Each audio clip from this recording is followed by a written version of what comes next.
Hi hello welcome back to our vlog. అందరు ఎలా ఉన్నారు? నేనైతే చాలా బాగున్నాను. చాలా డేస్ తర్వాత లాంగ్ వీడియోతో మీ ముందుకు వచ్చేసాను. సో మీకు చూస్తూనే అర్థమైపోతుంది. నేను ఈరోజు ప్రిపేర్ చేసింది వచ్చేసి చికెన్ బిర్యానీ. అయితే బర్త్డే స్పెషల్గా చికెన్ బిర్యానీ అయితే ప్రిపేర్ చేశాను. ఎప్పుడు వీడియో తీసుకుందామని చెప్పినా అసలు కుదరట్లేదు. ఈసారి పర్ఫెక్ట్గా వీడియో తీసుకోవాలని అనుకున్నాను. సో 1 kg 1.5 kg చికెన్ అయితే తీసేసుకొని బాగా ఫ్రెష్గా కడిగేసుకొని వాటర్ అంతా కారిపోయేదాకా పక్కకైతే పెట్టేసుకున్నాను. తర్వాత దాన్ని ఒక కడాయిలోకి తీసుకొని 2 చెంచాల కారం అండ్ 2 చెంచాల ఉప్పు యాడ్ చేసుకున్నాను. తర్వాతకి కొద్దిగా పసుపు అండ్ ధనియాల పొడి, తర్వాత కొద్దిగా అల్లం వెల్లుల్లి పేస్ట్ వేసుకొని కలుపుకోవాలి. తర్వాతకి ఒక చిన్న మిక్సీ జార్ తీసుకొని అందులోకి ఒక 4-5 పచ్చిమిర్చి అండ్ కొద్దిగా గుప్పెడంతా పుదీనా అండ్ ఇలాచీలు అండ్ దాల్చిన చెక్క వేసేసుకొని కొంచెం కచ్చాపచ్చగా మిక్సీ పట్టేసుకోవాలి. ఫస్ట్ టైం వీడియోని చూస్తున్నట్లయితే ప్లీజ్ ఛానల్ని అయితే సబ్స్క్రైబ్ చేసుకోండి అండ్ వీడియో నచ్చితే లైక్ చేయండి. మీకు ఎలా అనిపించిందో కామెంట్ సెక్షన్లో అయితే కామెంట్ చేసి చెప్పండి.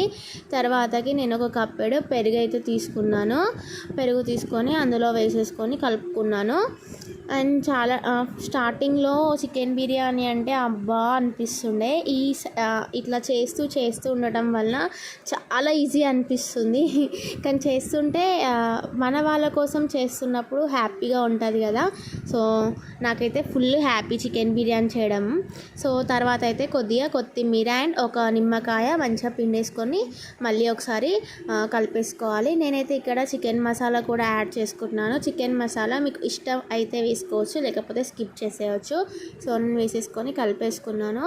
అండ్ ఇలా ప్రిపేర్ చేసే ఏంటంటే చాలా టేస్టీగా ఉంటుంది. అండ్ పిల్లలకైతే బాగా ఇష్టంగా అంటే లెస్గా నూనె తక్కువ మసాలా తక్కువతోని రెస్టారెంట్ స్టైల్లో చికెన్ బిర్యానీ అనమాట. తర్వాతకి నేను దాన్ని 15 minutes మ్యారినేట్ చేసి పెట్టుకోవాలి కాబట్టి పక్కకు పెట్టేసుకున్నాను. ఆ లోపు ఇక్కడ ఆనియన్స్ అయితే ఫ్రై చేసుకుంటున్నాను. మన బిర్యానీ అంటేనే ఫ్రైడ్ ఆనియన్స్ స్పెషల్ కదా. సో ఆనియన్స్ వేగినంతసేపు అప్పట్లోపు నేను పక్కకి ఇలా 3-3.5 గ్లాసుల బియ్యం తీసేసుకొని కడిగి నానపెట్టేసుకున్నాను పక్కకి. లోపు పక్కన చికెన్ కూడా ఉడికిపోతుంది. 15 minutes అయిందనమాట నాకు. అలా చికెన్ కూడా ఉడకబెట్టేసుకున్నాను పక్కకి. తర్వాతకి చికెన్ ఇలా ఉడికేంత వరకు మంచిగా సూప్ మొత్తం పోయి కొంచెం చిక్కబడేంత వరకు చికెన్ అనేది ఉడికించుకోవాలి. తర్వాతకి ఒక మనం ముందుగా కడిగి పెట్టుకున్నాం కదా బియ్యం, అవైతే నేను ఇక్కడ చూపిస్తున్నాను. సో తర్వాత ఒక బౌల్ తీసేసుకొని అందులో అయితే నేను బియ్యం అనేది ఉడకడానికి సరిపడా వాటర్ అయితే యాడ్ చేసుకున్నాను. కొంచెం ఎక్కువైనా పర్లేదు, ఎందుకంటే మనం వాటర్ని అయితే గంజిని అయితే వంపేస్తాం కాబట్టి.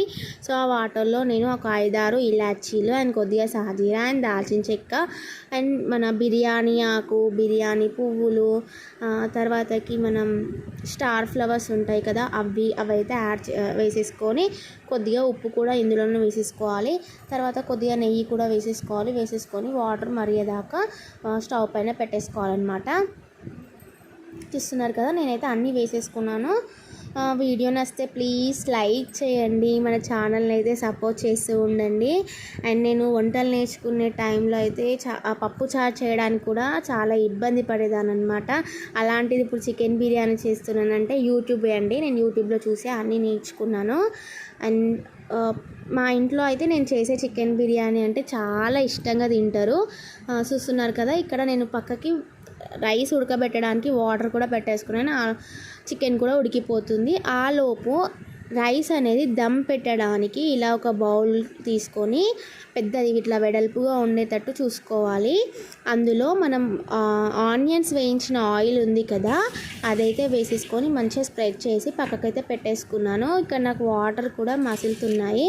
సో నేను ముందుగా కడిగి పెట్టేసుకున్న రైస్ ఉంది కదా, అవి అందులో యాడ్ చేసేసుకొని రైస్ అనేది 75 or 80% ఉడికేంత వరకు అయితే వెయిట్ చేయాలి. వీడియోనైతే లాస్ట్ వరకు స్కిప్ చేయకుండా చూడండి. Please do subscribe our channel. ఊరికే చెప్తున్నాను అనుకోకండి, సబ్స్క్రైబర్స్ కోసం అయితే చూస్తున్నానండి. ప్లీజ్ వీడియో నచ్చితే లైక్ చేయండి. తర్వాతకి అన్నం అయితే ఇక్కడ ఉడికిపోయింది నాకు. సో నేనైతే గంజి వంపేసుకొని మన వడియాలు తీసే జాలి ఉంటుంది కదా అప్పడాలకి, ఇట్లా దాంతో ఇలా రైస్ అయితే తీసేసుకొని ఫస్ట్ 1 లేయర్గా రైస్ పెట్టేసుకొని తర్వాత సెకండ్ లేయర్గా చికెన్ అయితే స్ప్రెడ్ చేసుకుంటున్నాను. ఈ చికెన్ పైనే మనం ముందుగా ఫ్రై చేసి పెట్టుకున్న ఆనియన్స్ ఉన్నాయి కదా, ఫ్రైడ్ ఆనియన్స్ అండ్ కొద్దిగా కొత్తిమీర, పుదీనా అండ్ బిర్యానీ మసాలా. మెయిన్గా బిర్యానీ ఫ్లేవర్ రావాలి అంటే బిర్యానీ మసాలా అయితే యాడ్ చేసుకోవాలి. తర్వాత ఒక 2 టీ స్పూన్ల నెయ్యిని కూడా వేసేసుకున్నాను. అండ్ నిమ్మరసం ఒక 3 నిమ్మకాయల నిమ్మరసం అయితే తీసి పెట్టుకున్నాను, అది కూడా వేసేసుకున్నాను. ఈ నిమ్మకాయ రసం అనేది టేస్ట్ని ఇస్తుంది అనమాట బిర్యానీకి. సో లాస్ట్గా ఇంకో స్టెప్గా నేను రైస్ అయితే వేసేసుకొని మీది నుంచి ఇలా కొంచెం పుదీనా, కొత్తిమీర గార్నిష్ చేసుకున్నాను. తర్వాతకి కొంచెం ఉంచుకున్నాను ఫ్రైడ్ ఆనియన్స్, అవి కూడా వేసేసుకున్నాను. ఆలోపు ఇక్కడ నేను పెంక ఉంటుంది కదా, దాన్ని అయితే ఆల్రెడీ హీట్ చేసి పెట్టేసుకున్నాను స్టవ్ పైన. దానిపైన ఈ బౌల్ అయితే పెట్టేసుకొని ఒక 15 మినిట్స్ ఆవిరి పోకుండా చూసుకోవాలి. ఆఫ్టర్ 15 మినిట్స్ అయితే చూస్తే చికెన్ బిర్యానీ అయితే అద్దిరిపోయింది. టేస్ట్ అయితే చాలా బాగుంది. మీరు కూడా ట్రై చేసి మీకు ఎలా వచ్చిందో కామెంట్ సెక్షన్లో అయితే కామెంట్ చేయండి. అండ్ వీడియో నచ్చితే లైక్ చేయడం మర్చిపోకండి. Please do subscribe our channel and thank you for the watching our video. Bye bye.